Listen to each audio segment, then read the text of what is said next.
Good morning.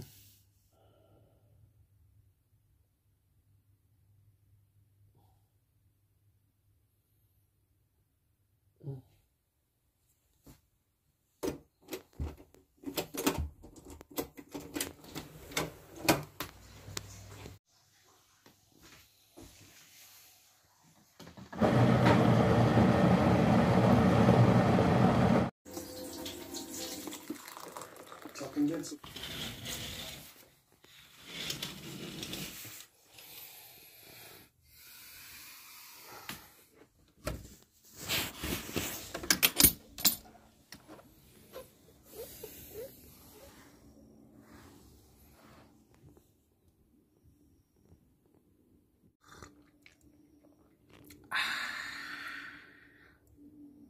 What's up guys? Welcome back again sa aking channel. It's been a long time na hindi na tayo nakakapag-vlog and hindi ko na kayo nabibigyan ng mga tips. So marami nangyari since nag-December, nag-shutdown kami dito sa trabaho. So ang family ko ay dumating and then inatid ko ulit sa Pilipinas. So yun, medyo madaming event na naganap. Then pagbalik ko ulit dito sa New Zealand, so ayun, di ba natatandaan nyo, nag-EWRB Black Course kami. So since na bumalik ulit ako na dito sa New Zealand noong January, so I start na ng study para sa EWRB exam para sa regulation. So it's quite busy, and then so yun, yung mga nakikita nyo, yung mga upload ko lang ay yung mga naghanap nung nandito yung aking family.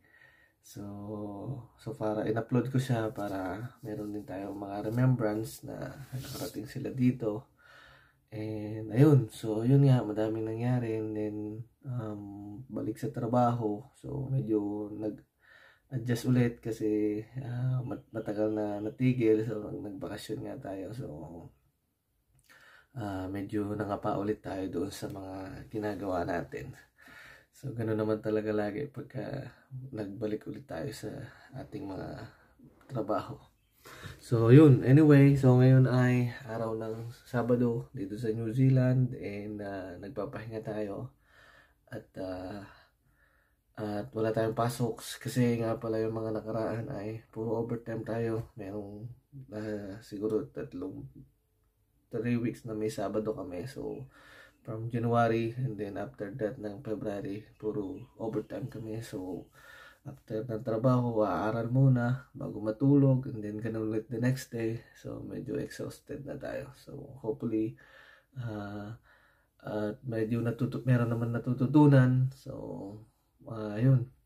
So ito nga pala, gusto kong ipakita sa inyo yung aking mga ginagawa pagka day off ko at saka yung pagka after ng work, para magkaroon kayo ng idea doon sa lalo na especially sa mga electrical workers here dito sa New Zealand, na kailangan natin ito, na magkaroon tayo ng EWRB full license para sa ating kaginhawaan at sa ating pamilya, kasi ito yung ating key para makapag-move on tayo sa sunod na kabanata dito. So pagka meron tayong license, makakuha tayo ng ating WTR, and then after that makapag-apply tayo ng residency.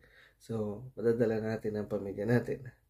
So mahirap pero kailangan magastos, pero kailangan nating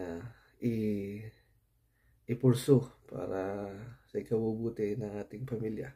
So yun guys, ito nga pala gusto kong i-ano sa inyo, i-share, kasi napaka-importante nito para sa ating mga Sparky na nandito sa New Zealand, and I hope at makatulong ito sa inyo. So bibigyan ko kayo, ito yung aking mga book, papakita ko sa inyo yung pinag-aaralan ko. Yan guys, ito yung setup ko ng pag-aaral. Ayan.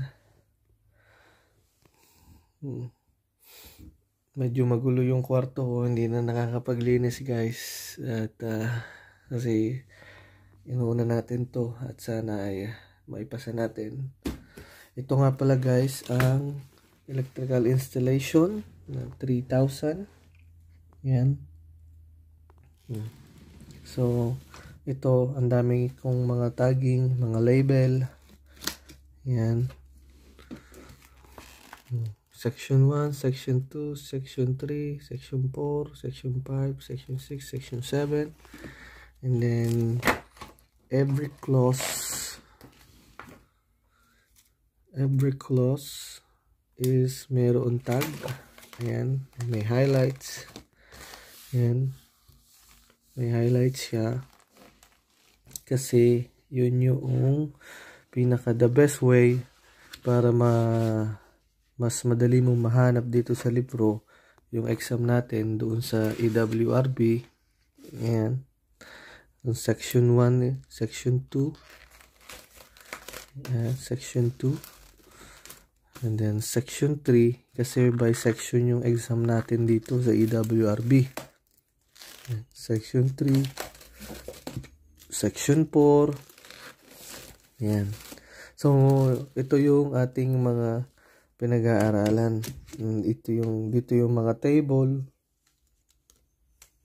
Ayan, table. Para madali mong mapuntahan yung sa mga exam. Table ng voltage drop. Ayan, voltage drop simplified method. So kailangan natin ng exam dito ng computation para din maipasa natin kasi malaking points yun. Tapos meron tayong regulation. Ito ang electrical safety regulation na kailangan natin. Itong dalawang book na ito ang kailangan natin pag tayo ay nag-exam sa EWRB kasi most of the question is coming from here, from electrical safety regulation and from ANZ 3000 2007. Yan. So itong ating mga tagging na nabili, yan, madami tayong nagamit. And then also ito yung ating mga book, itong ating libro, calculator para pagka nag-exam tayo. Yan, dito tayo nagpa-practice ng ating computation. Ayan. So ito pa nandito para makita nyo yung ating mga pinaggagawa. Ayan. Nagpa-practice tayo ng mga question and answer. Ayan. Load method, maximum demand. Yan ang kailangan natin, maximum demand at saka voltage drop kasi malaking points yan pagka na-perfect natin yung computation. Malaking points para sa atin. So, yan. Andito yung mga formula ng mga maximum demand and voltage drop. Ayan. So, papakita ko sa inyo. Meron ako ditong gamit ko sa trabaho na booklet na every time para hindi ko malimutan ay nagsusulat ako ng mga formula. Halimbawa, simplified method formula. Ayan, pagkakailangan mo ay ang size ng kable. Ito yung formula. Ito ay para sa voltage drop guys, yung simplified method. Yan. Ito naman pagkakailangan mo ay percent ng voltage drop ang hinahanap. Ito yung formula niya. Ito. Yan. See? Ito naman pagka current ang hinahanap, ampere. Yan. Ito yung mga ginagawa ko para hindi ko malimutan yung formula. Kasi syempre pagka nandun na tayo sa akto ng exam, merong time na magkaka-rattle tayo. So yan, ito guys ang simplified method formula. Pag hinahanap ay kable, size ng kable, ilang percent yung voltage drop, current, at saka length ng cable. Yan ang formula niya. Dito naman tayo sa traditional method. Ito simplified method na formula. Ito naman traditional method na formula. Yan. Yung BD is equal to BC. BC, it means yan yung kable. Makikita nyo yan dito sa libro natin ng 3,000. Dito. Makikita nyo yan dyan. And times length times ampere times 1.155 if the question is single phase and then over 1,000. Yan na yung ating simplified ang ating traditional method formula. So yan, lagi ko yan sinusulat. Every time na meron akong spare time sa trabaho, nagja-jot down ako every time, paulit-ulit, para hindi ko siya malimutan. Ayan. Para mag-intact lagi sa aking isip yung ating formula, kasi napaka-importante yan. Ito pa. Yan. Kung anong madampot ko, sinusulatan ko. Ayan. Ito. Yan, lagi kong ginagawa yan para makuha natin. So, ayan guys, ito yung ating mga pinaggagawa ngayong mga nagpas na weeks, kaya hindi tayo nakakapagbigay sa inyo ng mga tips. Yan, ito importante, kaya kailangan kong ibigay ito sa inyo. So ito guys, ang ESR natin, yung Electrical Safety Regulation, ang the way na para makita nyo ng maayos, mahanap ng maayos yung mga questions na nandoon sa ating exam, ay dito kayo titingin. First thing first ay dito sa kanyang definitions. Yan, may part 1, part 2, part 3, and part 4, and part 5. Part 5, yan. Sabi ng mga nag-exam na, ang pinakamarami daw exam dito ay nasa section 2, part 2, and part 5, yan, and part 8. Part 8. And here, part 8. Yun daw yung tatlong pinagkukuhanan ng question dito sa ESR pag doon sa exam. So kaya natin nilagyan ito part 2, part 3, part 4, part 5, para pagka pinilip natin, nasa part 5 na tayo. Yan. Yan. And then syempre yung sa question, kukuha ka ng keyword para makuha mo yung kung saan mo siya titingnan agad. So kaya tayo naglista nito para madali natin makita. Halimbawa, offenses, what is the offenses of COC? Yung certified COC, Certificate of Compliance.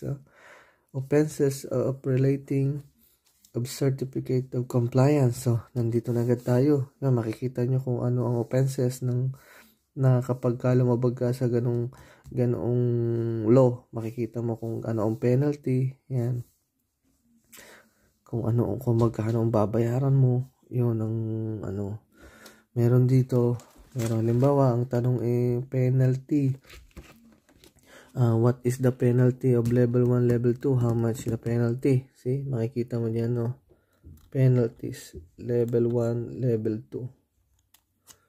And then, pagka pinilip mo yan, taran, level 1, level 2 penalties.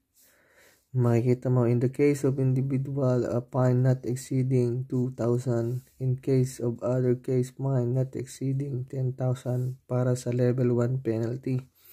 A level 2 penalty is, dito tayo sa balikod, is in case an individual fine not exceeding 10,000. In case of other case, fine not exceeding $50,000. So, napakalaki yan. So, Yun guys, ang example kung paano natin madaling makikita dito. Kaya namin nilagyan itong mga ganitong tagging. Guys, napaka reliable nito at yung mga tropa natin na nag-exam ay nakapasa na. So, kaya yun ang importante. Yan. So, dito naman tayo sa ANC 3000 ay ganun din. Section 1. Pagka may tanong sa section 1, yan. Makikita nyo yan. Lahat ng ito, section 1 yan. Ang sunod niyan, section 2 na. Kaya meron tayo nito. Yan, makikita mo dyan. Arms reach, ingress protection. Pag ingress protection, go. Ingress protection. Nandito ka na. Ingress protection. Ingress protection. Wala. Oh, how many is the tripping of the breaker? Oh, dito 4.5 seconds. See, disconnection time, the maximum disconnection times for 230 to 400 supply voltage set not be exceeding the following: 0.4 for final circuit and 5 for the other circuit including submains and final sub-circuit supplying fixed stationary equipment. Di ba? Nandun ka na agad. Makikita mo na agad ng At meron pang isa, pagka hindi nyo makita, punta kayo ng index sa likod. Index. Yan, index. So, halimbawa, ang hinahanap nyo ay catenary. Punta kayo sa C. Cables, capacitor, cathodic protection, circuit. Yan, nandito. Makikita yan. Armored, MEMS, capacitor, insulation, ceiling suspended.